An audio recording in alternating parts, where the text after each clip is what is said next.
세상에는 많은 물고기들이 있습니다. 가장 행복한 물고기는 어떤 물고기일까요? 아마도 이현정 작가님의 캔버스 안에 있는 물고기, 베타가 아닐까 생각합니다. 오늘은 이현정 작가님과 함께 이야기 나눠보도록 하겠습니다. 작가님 반갑습니다. 안녕하세요. 예. 작가님 보니까 아까 되게 아우라가 셌었는데 갑자기 다소곳하게 앉아 계시니까 아우라. 좀 당황스럽습니다. 네, 작가님 간단하게 소개 한번 해주시죠. 네, 저는 광주에서 학교를 졸업하고 활동을 하고 있고요. 지금은 부안에서 레지던시 스튜디오에서 지금 작업을 하면서 지내고 있습니다.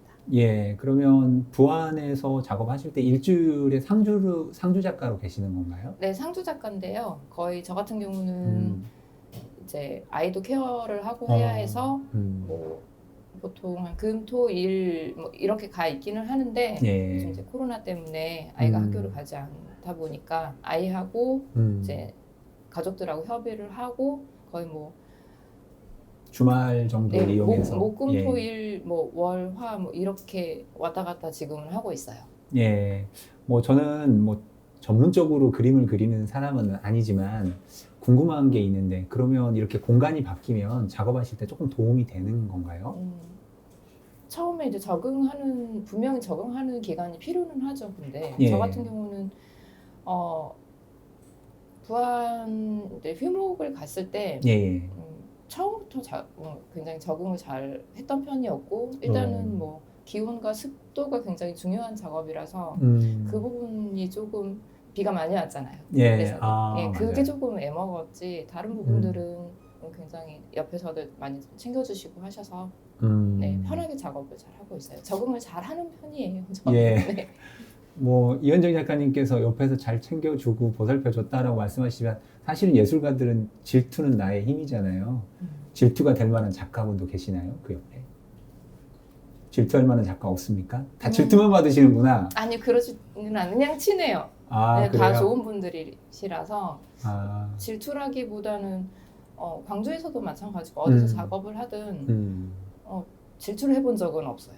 그러니까 그러니까 뭐- 다른 분들이 이현정 작가님을 질투하는 아니 거예요. 그건 아니고요. 그건 아니고 그냥 저 작가는 이렇게 하니까 나한테 없는 면이 있네. 뭐 이런 거 그건 부럽다 이 정도. 뭐 질투 제가 나보다 이런 부분은 뛰어난 것 같아. 뭐 이런 생각은 해본 적 없어요. 예. 되게 다른 작가분들과 잘 지내시는 것 같아요. 말씀만 딱 들어봐도. 그렇진 않아요. 예, 채무 관계가 있으신 건 아니죠? 예. 네. 그럼 작가님, 제가 작가님의 그 내용 중 작가 노트도 이렇게 좀 읽어보고 했어요. 근데 되게 인상 깊었던 구절들이 많아서 사실은 이 시간이 너무 짧을 것 같기도 한데 우선은 작가님이 쓰셨던 작가 노트의 첫 번째 그 문장에 그림과 글쓰기가 비슷하다라는 어떤 맥락으로 말씀을 해주셨는데 네. 그 의미가 담긴 건 뭘까요? 주변에 글을 쓰시는 분들이 좀 어, 계시거든요. 이제 예. 그 분들이 탈구하는 과정을 뭐 옆에서 지켜보지는 않았지만 굉장히 수고로운 부분들도 말로 전해 들어서 알고 있고 그래서 그림 그리는 것도 마찬가지고 음악을 하시는 분들도 마찬가지고 그 글의 탈구 그리고 음악가들이 연주가 끝났을 때 그리고 미술 하시는 분들이 작품에 사인을 했을 때 그 과정 그거 똑같다고 생각을 하거든요. 저 같은 경우는. 예, 네. 저도 글을 쓰는 사람이랑 그렇지만 늘 마감에 쫓겨서 마감은 아니겠지만 네. 늘 그렇거든요. 그래서 그 마감일이 곧 저희 배수진이거든요. 네. 그거 넘어가면 큰일 나는데 근데 그렇게는 아니겠지만 뭐 전시나 이런 것들에 대한 압박감이 그렇게 작용하는 건가요? 아니면 이현정 작가님이 정해놓은 어떤 그 기간 안에서 오는 압박감인가요? 일단 전시가 잡혔을 때는 전자도 포함이 되고 포함이 되고 이제 두 번째가 가장 크죠. 어. 네, 내가 이 정도면은 저 같은 경우 시간에 쫓기는 작업을 하기 때문에 이 정도면 끝나겠다 하고 머릿속에 그 다음 작품을 구상을 하거든요. 뭐 색감이라든지 뭐 오늘 이번에는 어떤 베타를 넣고 뭐 어떤 식으로 작업을 해야 되겠다. 은을 쓸 건지 금을 쓸 건지 이것까지 다 이제 머릿속에 있다 보니까 그때쯤 되면은 작업 거의 한 3분의 2가 지나가게 되면 좀 많이 심적으로 좀 부담감 굉장히 커져요. 예, 아마 작가님께서 시간에 쫓기는 작업이라는 단어를 쓰셔서 그런데 아마 작가님의 작품을 이렇게 보면 아까 제가 우리 인터뷰하기 전에 작가님이랑 작품 봤잖아요. 깜짝 놀랐어요.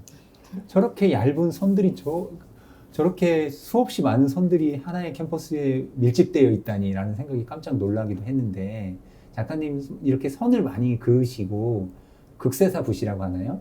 네, 세필이에요. 세필. 0.5호 세필. 아, 0.5호. 그러니까 상상만으로는 아주 얇을 거라고 생각하는데 시중에서 파는 붓인가요, 그게? 팔지는 않고 있어요, 지금. 그러면 직접 제작을 하시는 거예요? 아니죠. 맡겨서 부탁을 드려서 예, 지금 붓을 쓰고 있고요. 예.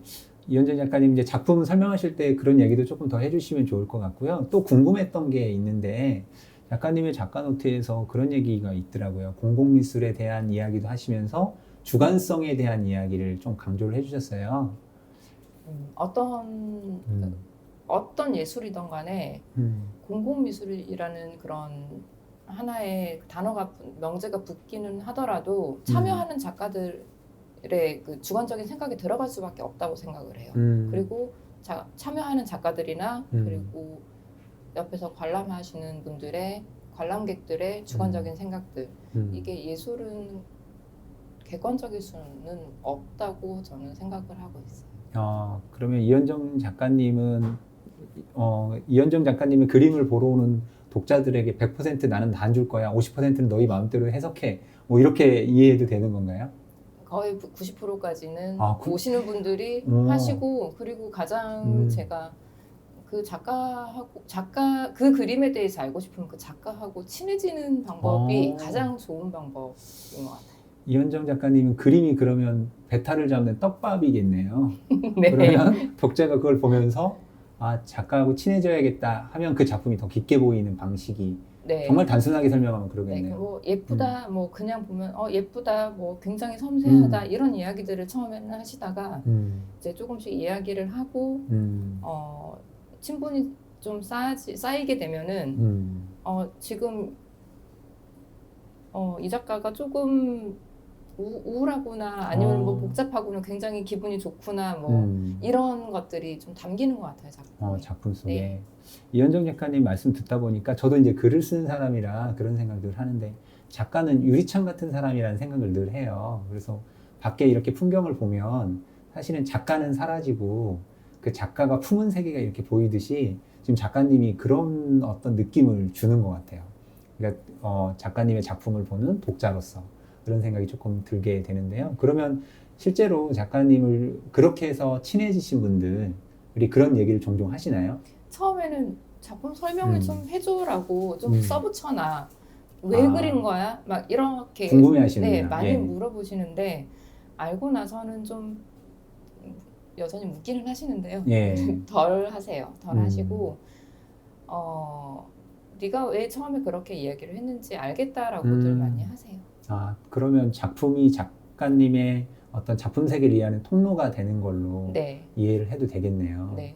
네, 그런데 이제 그 이현정 작가님의 작품이 뭐 다 그런 것은 아니지만 인상 깊었던 게 베타라는 열대어 물고기잖아요. 네. 되게 예쁜데 많은 작가들이 뭐 다 그런 것은 아니겠지만 되게 이제 낯설고 뭔가 새로운 걸 하기 위해서 아름답기보다는 뭔가 기괴하기도 하고 조금 그로테스크한 것들을 막 하려고 하잖아요. 근데 작가님은 굳이 이렇게 아름다운 것들을 이렇게 오브제로 삼고 그리는 이유가 뭐 따로 있으신가요?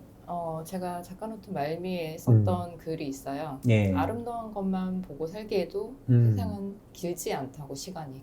그런데 베타 같은 경우는 지금은 제 자화상이라고 생각하시면 돼요. 베타 물고기의 특성이 혼자 살아요. 한 어항에서 혼자 살거든요. 근데 지금 작업을 하고 있는 작품에는 몇 마리씩 들어가 있기도 하는데 그게 상생을 의미를 하기도 하고요. 함께 지금 시국 자체가 이렇다 보니 그런 부분들도 분명히 들어가 있고 꼭 베타를 고집하지는 않습니다. 뭐 꽃도 또 어느 순간 그 주제가 바뀔 수는 있거든요. 주제가 저 같은 경우는 뭐 베타라든지 꽃이라든지 보여지는 것들이 아니고요. 금리가 주제예요. 저는. 아, 금리. 그래서 제목들이 24K 금리, 뭐 어류도라든지, 뭐 화초도라든지 이렇게 붙거든요, 제목이. 금리라는 정확한 의미는 금리는 금가루를 순금가루를 음. 악교에 개어서 악교. 쓴 예. 그걸 금리라고 해요. 그걸 금리. 네. 저는 이 치아에 하는 금리로 죄송합니다. 제가 그림을 잘 몰라요. 네, 그러면 작가님 그 금리라는 그런 기법들을 작품에 이렇게 쓰게 되면 어떤 작품의 값어치가 더 올라가기도 하고 그런 건가요? 저는 그렇게 거기까지는 생각은 해보지는 않았고 이제 물어보세요. 금을 썼으니까 그림이 더 저도 그렇게 비싸지겠네 생각해요. 하는데 네. 그렇지 않습니다. 네. 그러니까 정말 단순하게 생각할 때 우리는 값어치가 더 올라갈 거라고 이렇게 생각을 하는데 그냥 말 그대로 어떤 작품의 재료로서만 네, 생각하시는구나. 작품의 재료예요. 예, 그러니까 일반적인 독자하고 다른 것 같아요. 역시 예술가들은 다르구나. 그러니까 여기서 처음 저도 지금 생각을 그런가? 이렇게 되는 것 같아요. 네. 예. 그러니까 몰랐던 사실이거든요. 그러니까 일반 사람들 보면 금을 썼으니까 당연히 비싸겠지? 물론 이제 작품 세계하고는 별개겠지만 그런 생각이 조금 들었습니다. 그리고 아까 시간과의 작업이라는 그런 말씀을 우리 이현정 작가님께서 해주셨는데 선을 되게 많이 이렇게 그려 넣으시잖아요. 네. 그래서 시간에 쫓길 것 같다는 생각이 당연히 들어요. 네. 제가 작가님 볼 때 뭐 이게 외람될 수도 있지만 몸에서 살이 나겠구나 작품 보고 그 생각 들었는데 어떤가요? 그 선을 극세사붓으로 이렇게 그릴 때의 감정 그리고 그런 의미? 굉장히 복잡한 생각들을 많이 현대인들이 가지고 살고 있잖아요. 저도 마찬가지고 개인적으로들 다들 어떤 문제들을 가지고 살고 있는데 작업을 시작을 하고 나서 어느 정도 되면은 그냥 쉽게 표현하자면 그냥 무아지경이 돼요. 아무 생각이 들지 않아요. 그러니까 그렇게 하다 보면 어느 정도 작업이 과정이 채워지는데 그게 진도가 많이 나가지가 않기 때문에 몸 컨디션에 따라서도 그렇고 특히나 뭐 여름 같은 경우는 비가 많이 오거나 하면 습도에 따라서 이렇게 악교하고 이렇게 이런 살들이 밀착이 되면 들러붙기 때문에 그런 부분들도 있고 해서 시간에 쫓긴다는 개념이 꼭 이렇게 큰 면적을 뭐 세밀한 작업을 굉장히 오래 해야 되고 뭐 꽉꽉 채워야 되고 빈틈없이 메꿔야 되고 이런 부분들도 있지만 일단 제 심리 상태가 가장 큰 것 같아요. 그러면 지금 보고 계시는 이 베타 그림에 이 그림에도 지금 선이 이렇게 들어가 있는 거잖아요. 네. 그러면 모든 작품에 기본적으로 선이라는 그 얇은 선들이 다 들어간 건가요? 작품에? 네. 그냥 제가 차곡차곡 제 생각을 옮긴다, 글을 쓰시듯이 옮긴다라고 생각하시면 자음 모음처럼 그리시는 거예요? 네. 그렇구나. 그러니까 더 빨리 이해가 되는 것 같아요. 네. 그리고 또 하나 궁금한 게 있는데요. 이현정 작가님의 이제 말씀을 듣다 보니까 그런 생각이 드는데 왜 베타일까? 그러니까 쉽게 말하면 이 뭐 토종 물고기는 아니잖아요. 네. 혹시 작가님이 동양화 전공이신가요? 서양화 전공. 서양화 전공인데 또 그림 보면 되게 동양화 같은 느낌이 들거든요. 제 개인적으로는. 네. 그러면 물론 서양화 전공자시니까 이 베타라는 물고기를 쓰긴 하겠지만 이 토종 어류 물고기에서는 그런 느낌을 크게 와닿진 않는 건가요? 아니면 베타라는 물고기가 가진 그 막 이렇게 뭐 치마처럼 제가 치마라고 표현해서 무식하게 표현해서 그렇긴 하지만 뭐 그런 외향적인 모습 때문에 베타라는 물고기나 혹은 그와 비슷한 어류들을 선택하시는 건가요? 아니면 뭐 다른 의미가 있나요? 처음에는 디스커스라는 물고기를 그렸었어요. 근데 제가 2012년도부터 이 금리 작업을 시작을 했는데 디스커스를 그리고 저하고는 성향이 좀 맞지 않았어요. 그리면서도 이게 뭐 이 물고기에 정말 병어하고 똑같이 생겼거든요. 병어하고 똑같이 생겼는데 색깔이 예쁜 병어. 네. 병어 맛있어요. 저는 죄송합니다. 지금도 못 먹어요. 너무 그것만 한 2년간 디스커스만 그렸었거든요. 병어라고. 네. 그래서 트라우마도 조금 있고 그래서 이 물고기라는 그 소재 자체를 제가 이렇게 다가가기가 굉장히 힘들었었어요. 그래서 한동안 다시 이제 제가 마음을 정리를 하고 작업을 다시 시작하면서 꽃부터 그리기 시작했거든요. 그러니까 워밍업이에요. 지금 그 아까 처음에 보셨던 예. 그런 작업들은 워밍업이라고 생각하시면 아. 되고 제가 물고기를 다시 그리기 시작한 거는 2019년 10월부터 다시 물고기를 그리기 시작한 거고 그 중에 제가 베타를 선택을 한 이유는 베타는 혼자 살거든요. 한 어항에서 혼자 살고 굉장히 화려하지만 그 화려함 속에서 굉장히 외롭지만 그래도 꿋꿋하게 잘 자라는 그리고 특별한 이런 뭐라고 하죠? 그 어항에 그 공기 같은 예. 거 들어가는 그런 장치가 없어도 산소 공급 장치가 네, 없어도 살 수 있는 물고기예요. 작가님께서 베타라는 그러면 그 그림의 오브제가 작가님의 자화상이라고 이해해도 되겠네요. 네, 자화상이에요. 그리고 요즘은 되게 이제 코로나 시대 때문에 되게 우리가 외롭고 힘들고 고독하고 그러잖아요. 그러면 작가님의 이 베타의 그림을 보시는 분들이 그런 작가님이 작업하면서 느꼈던 그런 감정들을 좀 위로의 감정으로 이렇게 받아들여도 좀 네. 괜찮다고 생각할 수 있겠네요. 네, 그랬으면 좋겠어요. 예. 그 작가님의 이야기를 많이 듣다 보니까 2019년부터 이렇게 다시 물고기로 왔다 그랬는데 이게 시리즈로 가는 건가요? 아니면 작가님의 마음 변화에 따라 언제든지 바뀌는 건가요? 그건 제 마음이죠. 네. 예, 허락을 안 해주시네요. 네, 예, 그건 그렇구나. 제가 또 어느 순간 다른 부분에 동해서 거기 그 그러니까 소재가 바뀔 수 있는 거죠. 주제는 같지만. 거든요. 네. 그렇구나. 작가님이 갖고 있는 고유한 그런 영역이 뭐 제가 다는 읽을 수는 없지만 아마 작가님하고 또 친해지면 작품 속에서 그걸 느낄 수 있을 거라는 생각이 듭니다. 아마 많은 분들도 이 지금 베타라는 작품을 보면서 그런 생각을 하지 않을까라는 생각이 들고요. 그리고 이제 마지막으로 작가님께 이제 질문 드리고 싶은 것은 작가님께서 아름다운 것들을 보기에도 조금 시간이 짧다라고 했는데 이 그림을 그리시는 후배들 그리고 이 작가님의 작품을 감상하는 분들에게 이 어떤 메시지로 마지막으로 전달됐으면 좋겠다라는 이야기를 좀 해주시면 좋을 것 같아요. 제가 주변에서 많이 들어왔던 말이고 예. 굉장히 이 말이 처음에는 왜 와닿지 않는데 자꾸 나한테 이런 이야기를 하는 거지라는 생각을 했었는데 시간이 지나다 보니까 굉장히 힘이 되는 말이더라고요. 힘내라 뭐 이런 것보다는 좋은 것만 보고 좋은 생각만 하고 살기에도 시간이 부족해. 그러니까 너 벌써 지금 인생의 거의 절반을 살았는데 여기서 나이가 나오는 거죠. 네. 20. 예.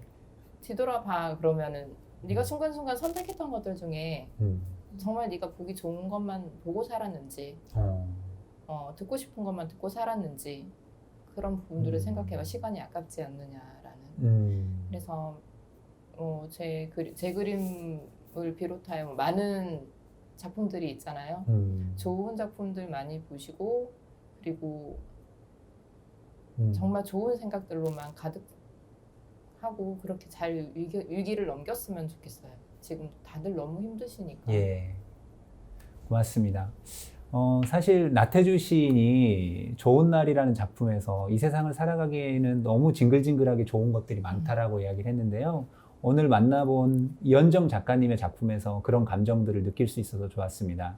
여러분들도 이현정 작가님의 작품을 통해서 다시 한번 그런 감정들을 느껴보셨으면 좋겠습니다. 지금까지 이현정 작가님과 함께했습니다. 작가님 고맙습니다. 고맙습니다.